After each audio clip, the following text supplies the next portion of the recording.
In this sensor-drenched environment, both sides can see exactly what moves the other is making as they happen, and it is immediately obvious to General Luo that the PLA is going to attack his ships.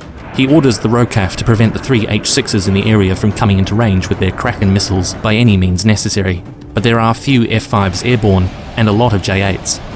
3 pairs of F-5s from the 22nd Tactical Fighter Squadron are spread around Penghu, while 8 J-8s of the 27th Fighter Regiment stand between them and their targets. With nowhere to hide, the tactics will be nothing fancy. 2 flights will try and get past the southern flight of J-8s to engage the 3 bombers, while the third will try and keep the other J-8s distracted. As the first pair of F-5s draws closer to the bombers, their advantages in missile technology soon become obvious.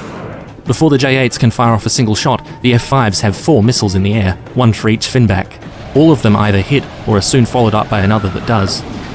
With small warheads, the Tiantian missiles don't immediately down the larger finbacks, but they are damaged and struggling. 1 falls into the sea immediately, and a second is finished off by another volley.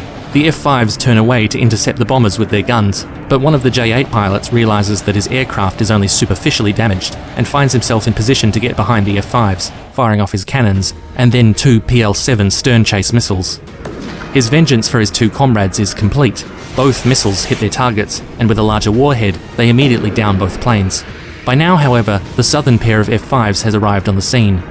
They would have a straight shot to the H-6s if it weren't for the arrival of another flight of 4 J-8s from the north. 1 F-5 goes for the lead bomber, while his wingman keeps the J-8s occupied.